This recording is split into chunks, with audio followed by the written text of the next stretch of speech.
What's up? What's up? Hey. Hello, Motive Zone family. How are you? Welcome to another week of the Motive Zone. My name is Tiffany, and I am your host. To my right, I have Kevin Lassiter, I'm your co-host. Oh, Kevin Lassiter, I'm your co-host. and to my left, I have Yes. Helene Flowers, special guest and motivational speaker and author and friend of the Motive Zone. Welcome. Thank you. Thank you for joining us. So, what we usually do, Halim, is we do a little recap of last week. And last week, we were kind of summing up the month of September, which we were talking about anxiety for the entire month. And we had special guest D'Angelo Joyce come and He was fantastic. Not only Yeah. did he come with knowledge, he came with comedy to lighten the mood. yes, he did. So we talked about anxiety. We talked about anxiety as it pertains to like social anxiety and religion and how that can play a part in developing social anxiety and fueling social anxiety as far as like, manifesting like, well, not manifesting, but, just kind of by with biases, you know what I'm saying, religious biases, by, allowing religion to kind of tailor your mindset to believe certain things about other religions and other people and all of that stuff. And we talked about how our own personal experiences with religion and how some of the things that it taught us. And what else did we talk about, Kevin? we talked about standing firm, finding your center and standing firm in your core beliefs. Yes. Like finding out it's a way to find out who you are so that you don't fall for anything. Yes. That's another important lesson that I got from that. Okay. Well, it was a great month. Like I said, we had a few great guests as we talked about anxiety. Shout out to Chloe Akil from Chip Diamond Magazine. Yes, a lovely woman. Lovely woman. Yes. And Broccoli Balboa from Freshly Washed Podcast. Yes. Smart gentleman. Yes. Yeah. So I guess it's time to get into the motive of the day. Yeah. PJ. So this week I was focused on really making the best of my time and using my energy wisely. And so the motive of the day, and I think that this should be the motive of every day, is to really appreciate the time that you have and use your time wisely and respect other people's time and, make sure that, the energy that you are bringing to every day, it's something that is good for you, positive. And the reason why I thought about this is because I realized that we have so many hours in a day and we waste a lot of time. We waste a lot of time, a lot of frivolous things, a lot of bad energy. There are times where we know that we need help, and instead of going to get the help, we just waste time just sitting in our misery. Yeah. There are times that we are in relationships that are not fruitful, that are not serving any purpose in your life. We stay connected to those relationships. We stay involved or connected to religious organizations or that aren't good for us. Where we're not feeling supported and loved and motivated. We stay in jobs that we just really don't, we don't feel as if we're fulfilling a purpose. And I think that the reason for that is because we don't really know our why. Why? What's the purpose of doing what we do every day? And I think that when you are able to sit down and analyze what your why is, what the purpose of every day is, what the purpose of every moment is, the better you are able to use your time towards fulfilling wisely and towards fulfilling that everyday purpose. Go ahead. What I love about you, my sister, is that you're bringing confirmation to what we've been discussing last week. Right. What I'm hearing is in order for you to spend your time wisely, you need to prioritize and find what's important to you, what your core beliefs are. You need to first center yourself and know yourself.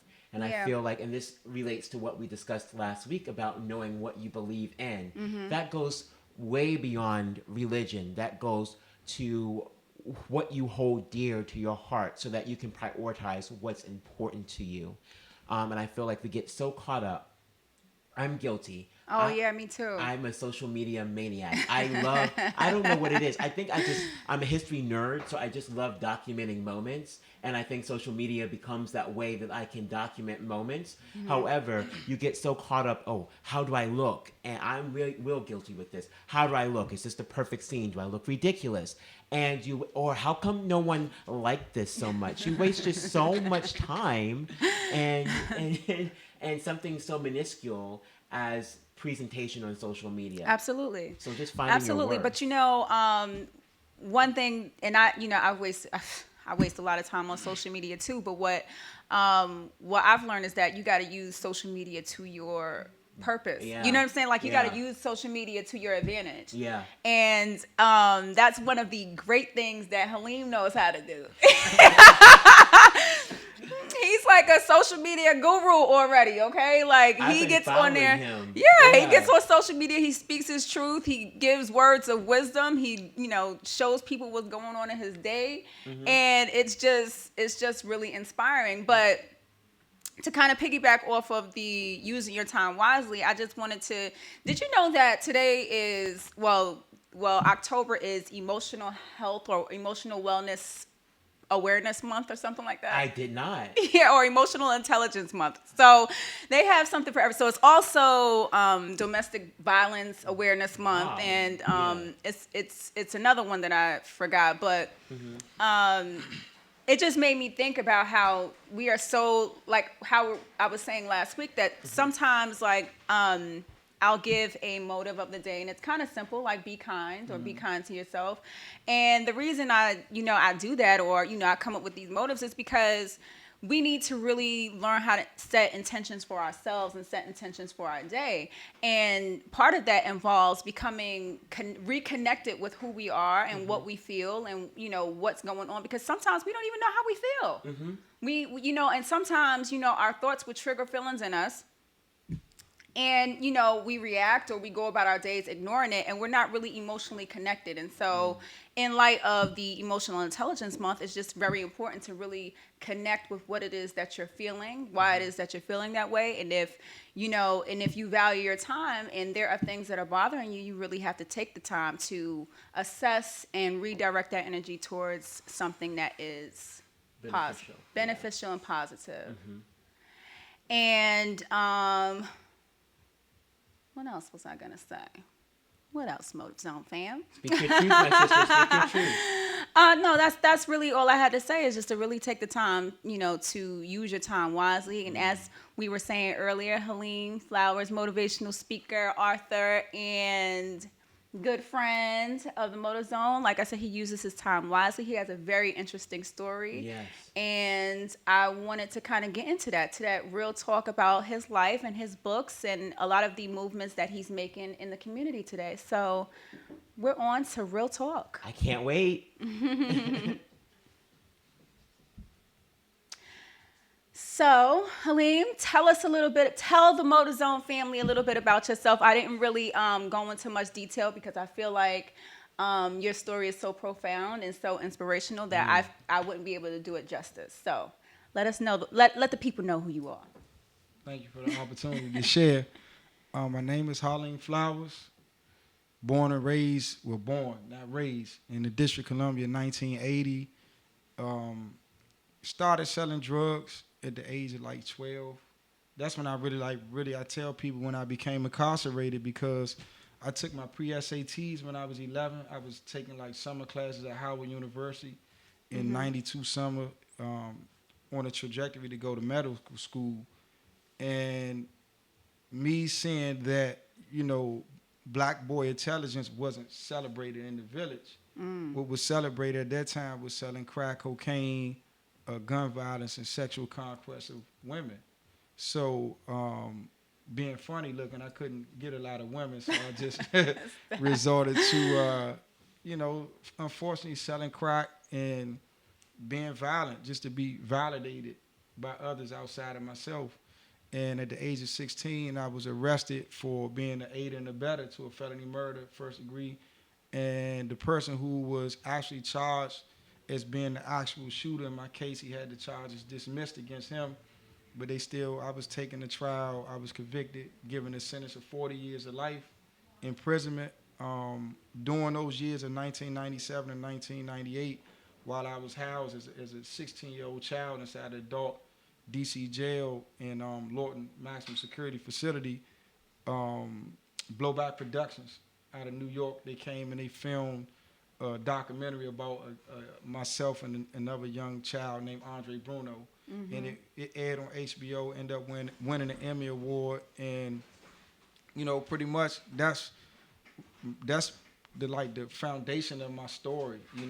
It takes a village to raise a child. The village failed me. Right.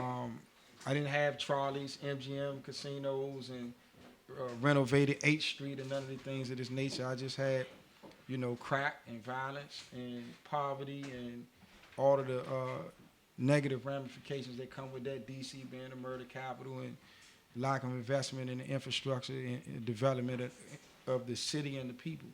So during my incarceration, going back to the motive of the day, talking about time, right. Appreciating time, because one thing that you learn in prison, you learn the value of time, you know. And as a child getting a life sentence, you kind of take a concept of time, which is normally measured in numbers, and you put it in 4 letters.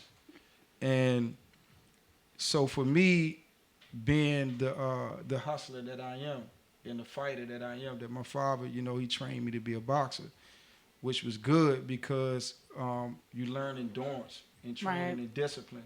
So through maturing inside of prison, I learned that I was incarcerated once I started selling drugs. When I sacrificed my academic prowess to fit in with the crowd, that's when the change was originally put on me internally. And that's the worst type of mass incarceration that you can experience, when you can look at yourself every day in the mirror and know that you're not being the person that you really were created to be. That's right. So, and once I, committed to being myself, then things started to fall in place. Okay, you have to go to the law library, you have to learn the law, begin to litigate my case. A phenomenal woman wrote me, and she was very beautiful, and I was very lonely. I wanted her to come see me. She was a poetess, and I lied and said I wrote poetry, and I started writing her poetry. And that's how I really got into the literature and the arts as far as producing content. Like George Jackson say, the greatest impetus any man will ever have is from a woman that he admires. So through me writing her letters and poetry, unbeknownst to me, I was developing my literary career, and I was, like you were saying with social media, I was documenting my history. Yes. Right? Yes. And so in 2005, I started my own publishing company, going back to being a hustler, because a hustler is just not a drug dealer. But it is an entrepreneur. It's an entrepreneur endeavor. It's just a criminal enterprise. So through educating myself, I learned that I can make a business out of my own story, seeing the value of my story. And one of the things that the prison system does, it reminds you every day that you're less than a human being. So you have to have the audacity, because people often say I'm cocky and arrogant and cocky, but what it is that if I was a white male, I would be looked at like Steve Jobs. I would be looked at as being, a visionary or audacious, or so having that sense of audacity to see the value of my story, even though I was just a young person serving life, starting my own publishing company, not seeking for others to publish me, just taking the steps to do it myself. Right. And I published my first book in 2005. And before I was released this year, I published 11 books, and covering genres of poetry, self-help, cognitive therapy for youthful offenders, prisoner reform, financial literacy, and my memoir, Makings of a Menace, Contrition of a Man. And in 2016, this is when the local DC legislature started coming up with creating a new law that potentially would give some reentry or relief to those who got life sentences as children. And ironically, when they originally wrote the legislation, it had no retroactive provisions. So even though it would allow those children who would serve 20 years to petition the court to be resentenced and released, those of us that had been in for 20 years already, it wouldn't apply to us. So I began to email the city councilman and the mayor, sharing my story with them, the plights of other individuals who had been incarcerated since the 80s and the 90s as children.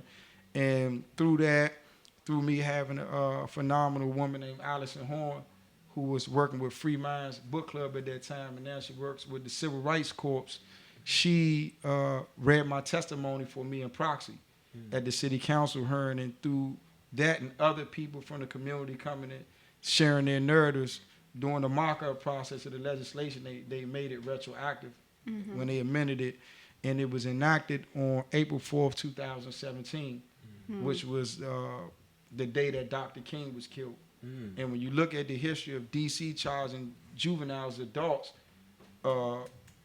it was being done in the 50s, but the Supreme Court stopped it in 66. But in 1968, after the King rise, the first person who was killed was a 15-year-old child named Thomas Williams. And you had all these allegations that these young black children was going mobbing up and was attacking white citizens.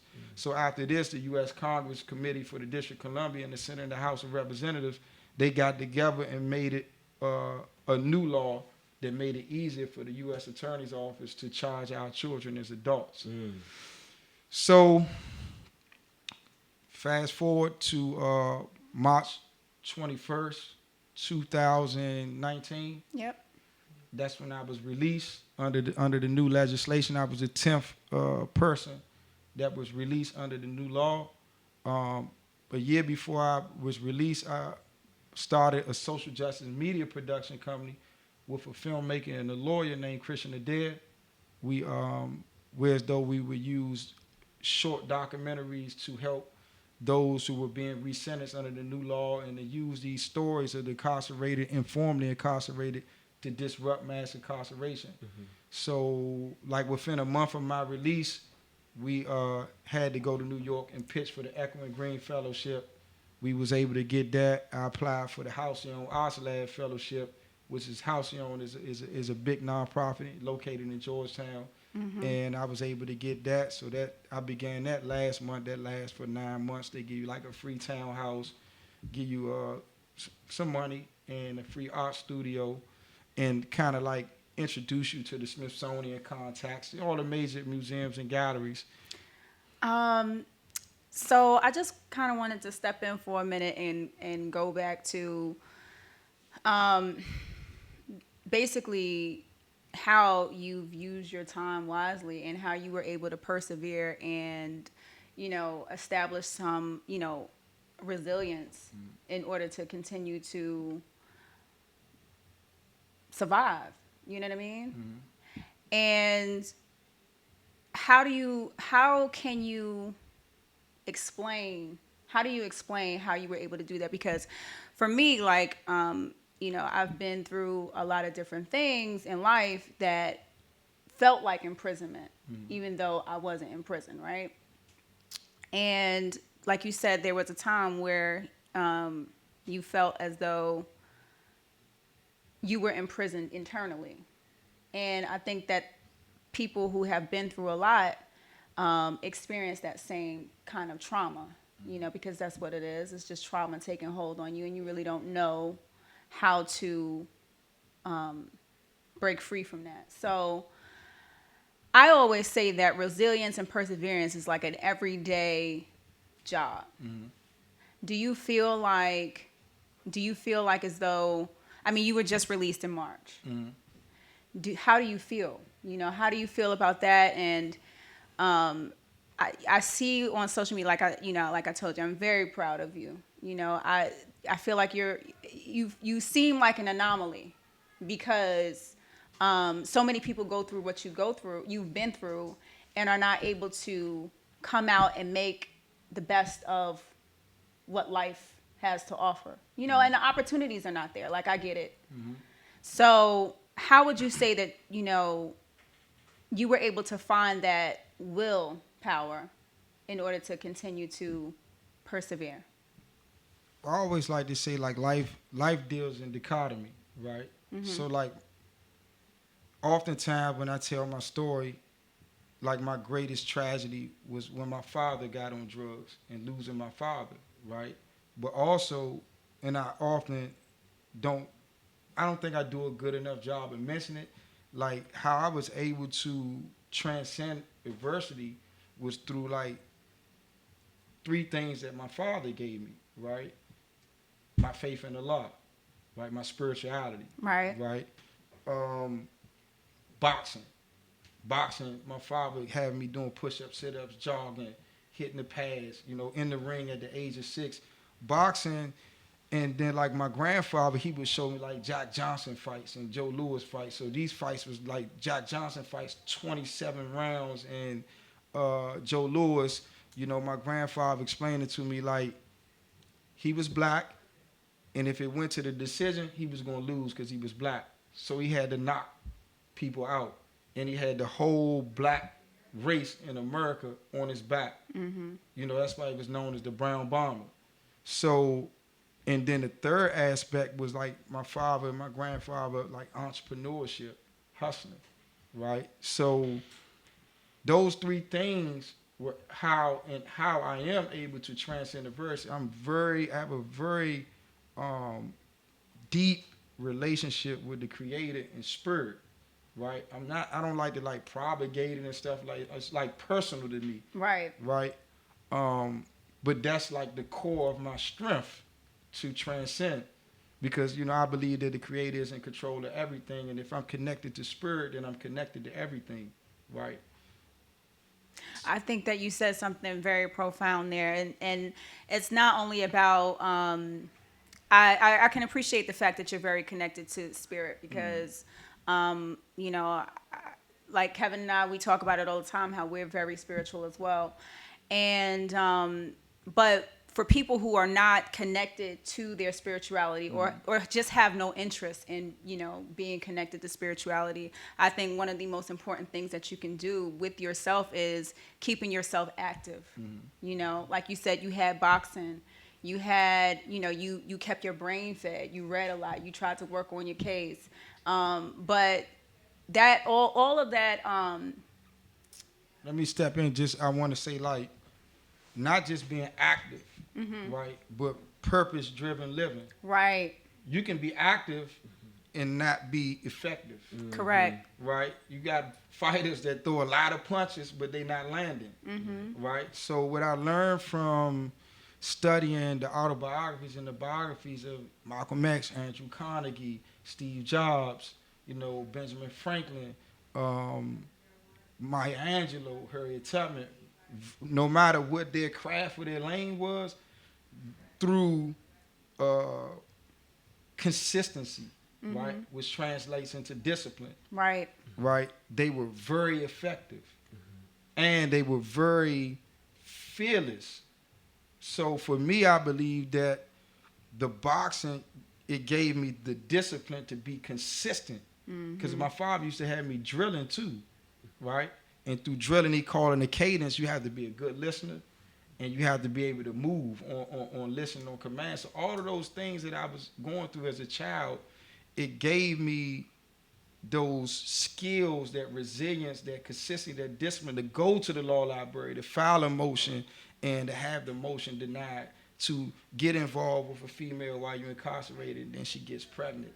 I seen guys that hits them, and then like they'll go and have sex with another man, and they never did that before. But they so heartbroken and then they become like black women haters. So now like everything is just about, I'm gonna deal with a white woman, anybody with a black woman. You know what I'm saying? Get your heart broken and then you Right. Yeah. So it's that, to me, it's like that consistency, that audacity, and that discipline. Because one of the things, like I always tell people, like, and I always tell my wife this, I'm like, when I get famous and people ask me how you successful, I don't listen to people. That's good. That's right. That's I don't right. listen to people. That's right. That's right. It's so funny because I can relate. And I think for me, I didn't have the father teaching me, whatever, or the mother teaching me whatever. I had to kind of learn on my own. I don't know what it is, but I just felt like this can't be it for me. Like, I refused to accept that my life, the way that it was going to be it for me. Like, I just had a fire in me that said, I can't give up. And I just had to keep going. And I don't know if you know this, but I grew up in foster care. And foster care is it's being institutionalized. You know what I'm saying? You're being institutionalized. You are treated as if you are not like everybody else. Now, I'm not going to say we were treated less than human beings, but we were not treated as if we were, intelligent, loved, and supported children. We were treated like the misfits, like the disregarded. And so my experience, I couldn't stay with that. I couldn't stick with that stigma on me. You know what I mean? I had to go out and make a life for myself. And part of that was just not taking no for an answer and really just saying, fuck it. I'm going to do what I have to do in order to free myself from this life, this bondage. You know what I mean? Using my time and educating myself and keeping myself employed, keeping a roof over my head, because if nobody else was going to do it for me, I had to do it myself. And so, like you said, just having, using your time, but with purpose. I think just having that willpower, that why, at the end of the day, what is driving you today? And it doesn't have to be like this grand, I need to be rich and famous at the end of the day. Like, at the end of the day, I think purpose comes from you setting a motive or an intention for yourself every day. Me saying today, I'm going to wake up and I'm going to exercise, or I'm going to read 5 pages of a book. Just setting small goals for yourself, or just setting a goal for yourself that is intentional and made to, meant to make you feel good about who you are and, why you're here. Because sometimes life can become so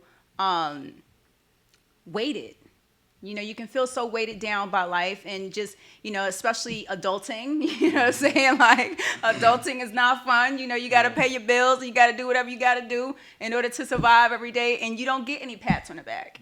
You know what I'm saying? You don't get any kind of reward except for making it through another day and keeping that roof over your head. So what I'm hearing is taking the treasures that you've encountered from your childhood, from what I'm hearing from both of you, from being imprisoned physically and then from you being imprisoned in the system and in foster care. Taking the treasures that you were given just from your experience and using them to power yourself through your particular situation. Understanding that this is not the end for me. I have to continue. Well, how do I continue? And then you tap into that extra energy or that something special inside of you, and you use the knowledge that you've acquired to push forward. To go back to the example that you said, your father taught you discipline through boxing, which means that you have to do drills. So fast forward to when you're in prison and you have to look at your case, you have to study your case, you have to help your lawyer represent yourself. That's a lot of hard work and discipline. Something that was instilled in you. You said, I'm not going to stay here. I have to get out. So you tapped into the tools that you were given, rather it was conscious or subconscious, and you did what you had to do because you had the discipline to do it. Right. And with you and the situation that you were in throughout your life in foster care, you saw the example of your parents, and you saw life, and you just tapped into that something special that you had. All the skills that you acquired when you were a teenager and that when you were a child, now I see you as a full woman with CASA, and you're utilizing your knowledge to help bring someone out into the light. You're utilizing your knowledge that you've acquired to help mentally free someone. The first slave, it's not a slave narrative because it's based on his life. I'm trying to remember his name. I talked about him before in previous episodes. Ibrahim Said, one of the first black Muslims recorded. I'm in love with his story because he started out as royalty in West Africa, and then he was taken on a ship. And the thing that makes this so interesting is his father was a slave trader, and he ended up involved in the same fate as many others who his father swept into for money's sake. But he utilized what his family gave him to survive in this country. He utilized the art of politics and diplomacy to keep his freedom, his personal mental freedom, and then to win his actual freedom in years. And I'm just inspired by his story. I tried to find writings for my own personal life. He's sort of like, even though he's been deceased for years, he's sort of like, we talked about life coaching. He's sort of been this life coach beyond the grave. And he just understanding the pain of slavery, but saying to himself, this is not my end. This is not to call it an adventure, but this is something that I have been forced into. Now I'm going to utilize my skills to free myself out of. Yeah, and here's the thing, like, and I appreciate the story that you you providing us with the history of Ibrahim. But here's the thing, I think that at the end of the day, not feeling good just does not feel good. You know, and for me, I don't want to walk around not feeling good. Yeah. You know what I'm saying? I don't want to walk around feeling hopeless. Yeah. You know, and like I didn't have a case that I needed to try to get somebody to look at and support me through, but I was living in group homes and I wanted to live in an independent living program. You know what I'm saying? So how do you find that, because some people don't have parents or whatever to really push them, or they don't have the kind of background history that really propels them forward. So I think that you have to consciously make a decision that I am just not going to be unhappy. I am not going to be stuck in this situation. I have to at least doing something, trying to do something is, it makes me feel good about myself. It makes me feel like there's light at the end of the tunnel, like there's a purpose in my living. You know what I'm saying? And, like how you mentioned with CASA, I'm a volunteer for CASA, which is Court-Appointed Special Advocates for Children in Foster Care. And I love it because I realize that children, first of all, everybody's situation is different.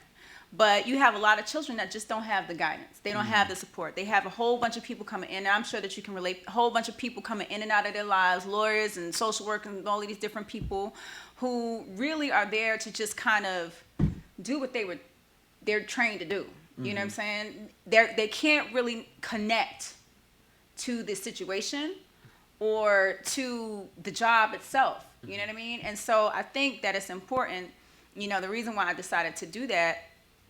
And, I know that you said that you have a program, with your company where you're working with inmates or, people who are, being, getting released from prison and supporting them, throughout that process. And I think that just finding your why and finding your reason outside of yourself sometimes is what's is the best way to kind of,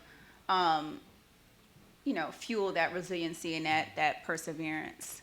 But yeah, so when I read some of this, first of all, I watched the documentary, and what I found so profound was how many Black boys are incarcerated just in DC alone. 35% of Black males were incarcerated, something like that.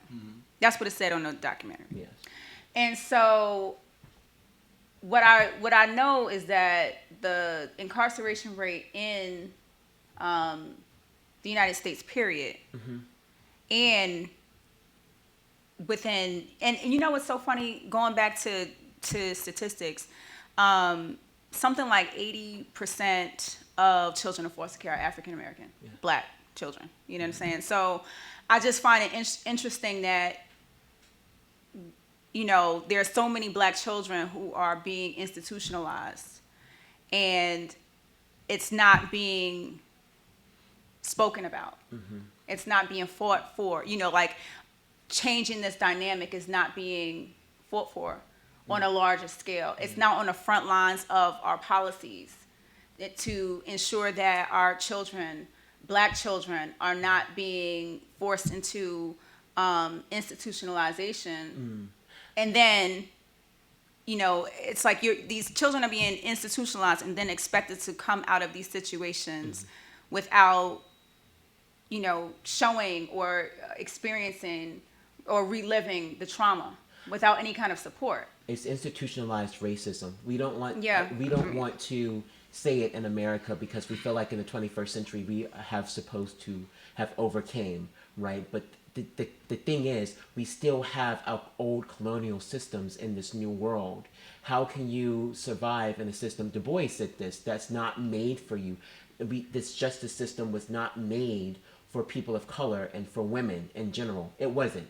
And as Americans, we have to face that if we want to see a change. And we have been afraid to face that for a very long time. In Baltimore, you often hear the prison, the school to pipeline, The school to pipeline. the school to prison pipeline. Yeah. Where especially young African American men, because of the particular situation that they are in, that they are suffering in, and a food desert in Baltimore, there's like this strong pipeline that takes them from the neighborhood and from the schools straight to jail. And you would think that we would have politicians who would come up with ways in which would just basically help these young people. Employment opportunities, education opportunities. People don't realize this because they're so blinded by their own lives. But a lot of people with you, sir, Mr. Flowers, you gave your narrative as a child. A lot of young people in Baltimore, there's a situation where they are trying to feed their baby brother or baby sister in themselves. So they take money however they can get the money.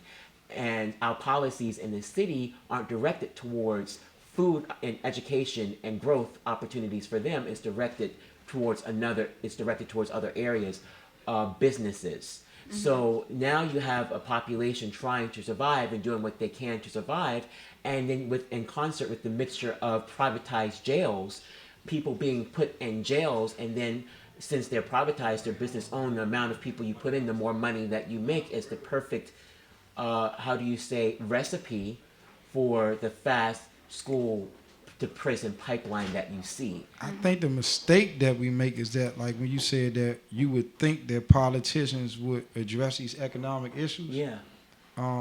They're just politicians. They deal with laws and policies. They're not economists. Most of them are not entrepreneurs. They're not financiers. And like you said, they more cater to the interests of the business because politics is a money business. You can't get elected without financial contributions to a campaign. Very true. So I think that instead of us looking to politicians for solutions, I think we should look within our own selves, right? And my thing that I'm very committed to and passionate about is entrepreneurship and equity, ownership, right? We don't own the business in our community. We don't own the homes in our communities. And we don't have a culture to where as though the little bit of income that we get, that we are educated enough financially to pool our resources together to seek equity. We seek consumerism because we have so little self-worth. We feel that we do inside, that we have a strong desire to consume things that we can wear or that we can drive that can make us appear to be more valuable, as opposed to property, as opposed to actual established businesses. Lobbyists. Yeah. You need finances to change policies. That's right. So you need money. Yeah. And I think a lot of time the greatest disservice that activists do is that they, in their distaste for capitalism, that they don't come up with solutions within the capitalist economic structure to build wealth in those communities with those young people, right? And that it does a disservice because now, okay, you're crying about gentrification, you're crying about this and that, but without wealth, as long as the system is capitalist, you're going to need capital. Yeah. to Yeah. get lobbyists and PACs and super PACs to create these, you know, to remedy these problems. Right. Can you move to Owl City and then become mayor? I don't need He's to be in from Baltimore. office. That's the thing. You don't need to be in office to To be affect powerful. change. That's Yeah. right. Dr. King wasn't a mayor. Malcolm That's X true. wasn't. Marcus Garvey wasn't a mayor. That's true. Right? What's the sister name? Was the first millionaire. Oh, Madam Madam C.J. C.J. Walker. Walker. She wasn't a Yeah. mayor. You don't Yeah. have to be a politician. Yeah. Government rather it restricts your mobility instead of amplifying it. We just need to commit to financial literacy first and exposing our youth to people who come from where they come from, who are not the Jay-Z's right. first, Who are Right. regular people. the regular Exactly. people that have Yeah. the podcast, That's right. Yeah. the shoe store, Yeah. The 11 books. the 11 books Yeah. You know? on their own, Right. so that they can see that it's attainable. Right. And what they're doing, like I met a young guy on the train the other day, he was selling Muslim oils. Yeah. Yeah. That's entrepreneurship. That's right. That's right. That needs to be taught more. That needs to be pushed more. And when you get the money, Invest. if you really want to be powerful, forget how people perceive you. Because everybody who has the cars and the watches and all that, they don't have equity. Right. They don't That's have right. ownership. They don't even have a seat at the table or a seat. Right. But the one you see dressed in just regular stuff, Mhm. credit right, Mhm. homes, properties, Mhm. that's true power. Yeah. You know, give up the sake of appearance of power and value for Actual power. actual power and actual value. Exactly. Yeah. I want to ask this question about reformative justice because we're talking about. I hate to speak because I'm just so inspired by both of you, but especially you. We're gonna seg into new news, PJ, because we want to talk about the new news that's going on with Unchained Media Collective and what it is that you're doing that's really powerful Yes. for the youth and the community. Period. Yes. First, Sato Communications, that's my publishing company. That's where I do a lot of my consultancy, and I think the bulk of my work right now is just really just being, right? Because right now we're advocating to get a new law passed, the Second Look Act. That the law that I was released under was those who were under 18 when they committed their offenses.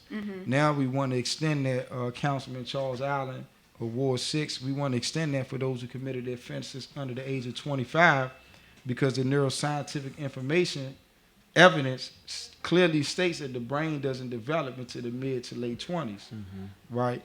So turning 18 doesn't remove the mental impairments that Or immaturity. Right. So for me, a lot of the backlash at the Washington Post and the U.S. Attorney General is saying, like, you're going to release these murderers and these rapists, right? People are not the sum of their worst experience. That's right. So I believe the greatest work that I'm doing right now is being the example that coming through a system as a child and being there for 22 years, a system that was clearly punitive in nature and gave up the aspect of being rehabilitative, still with limited resources and ingenuity and drive to be able to create my own thing on the inside and to be able to get out and scale it and, you know, create partnerships with Apple and Echo and Green and House Jones and Kim Kardashian and Columbia University and, you know, with no agents, with no major publishing, with no managers. So, and I'm not an anomaly. It's just that the people like me and more skilled than me have not been given an opportunity That's right. to be released. So being and demonstrating through my life that not only that could I be successful as an individual, but scaling my business to the point now to where as though I'm employing people, creating an economy, right? And giving up that notion that come home and get a job. No, come home. It's people that can come home and create jobs. That's right.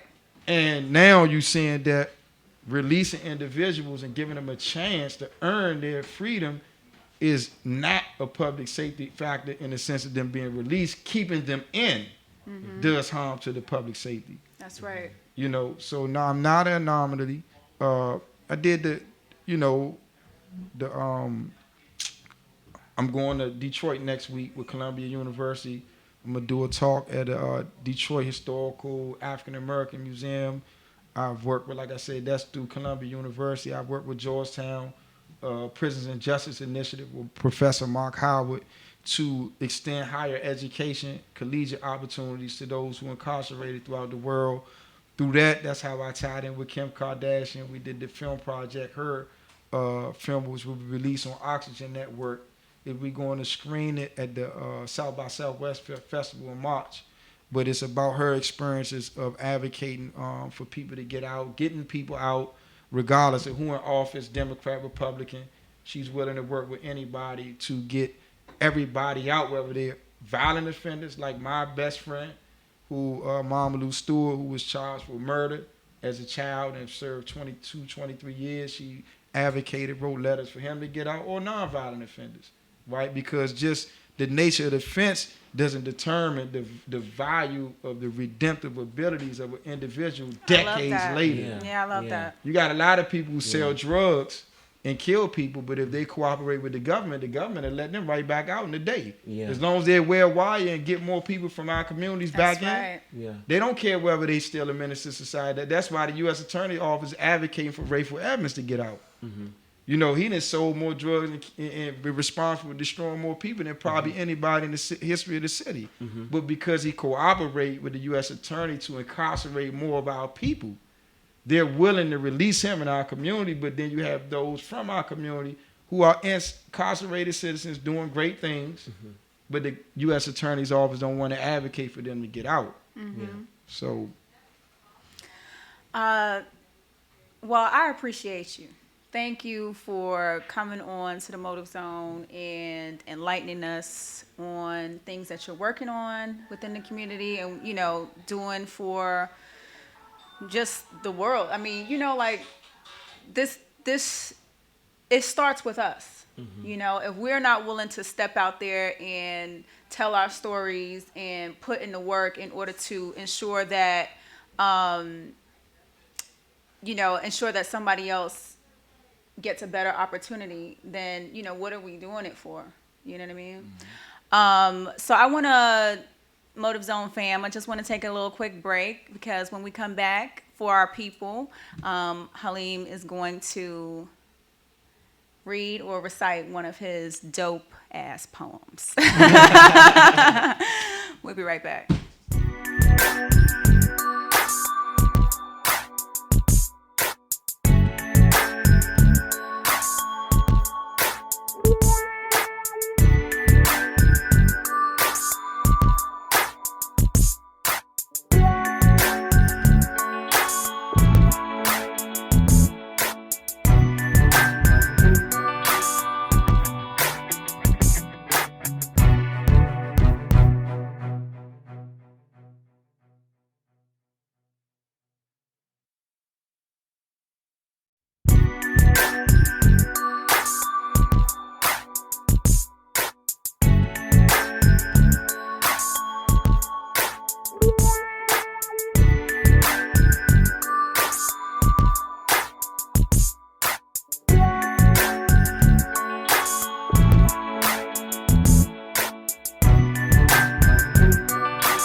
Without further ado, Halim Flowers.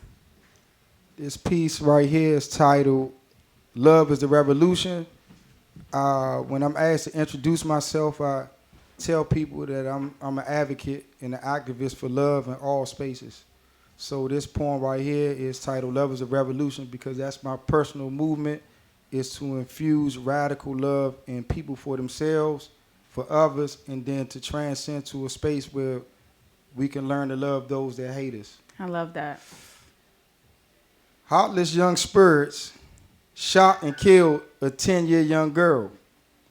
But I can still love their potential to one day heal the world. On the road to Damascus, to be blinded by the light, if we can war for democracy, then surely love is worth our fight. Reach the unreachable, teach the unteachable. I'm pretty sure That Dr. King's dream to many was undreamable. I'm pretty sure back when we landed on this shore, they only saw us as chattel property and nothing more. I'm pretty sure that I could learn to love those that hate me. The hands of God made me, so nothing man-made can break me. Love songs prayed through the slave souls in the ocean. Doing the impossible for the ungrateful is my devotion. Divide and conquer is the quotient to keep the poor in commotion, race and class wars, but love is always the motion. Poetry in motion, love is for the deep. Turn the other cheek to seep the venom out of the beast. Listen to the pleas of the blood in the concrete.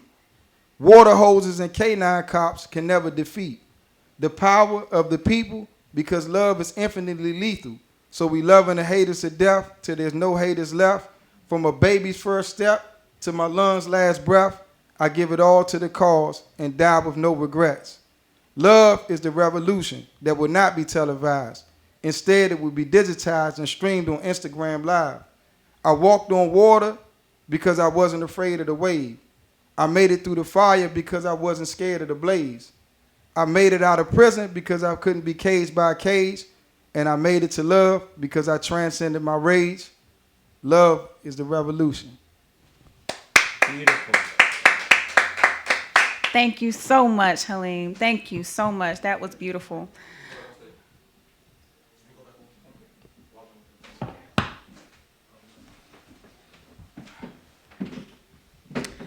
So I hope you all enjoyed that Motive Zone, fam. I know I did. I did.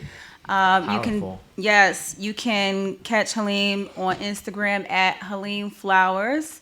That's HalimFlowers, and you can also find his company on Instagram at Unchained Media Collective. That's UnchainedMediaCollective. And the books on Amazon.com. And the books are on Amazon.com. There are 11 wonderful books that you all should definitely get on there and purchase. Yes. Thank you again for tuning in to the Motive Zone. We surely appreciate you. Thank you again, Halim, for joining us today. Thank you. It's an honor.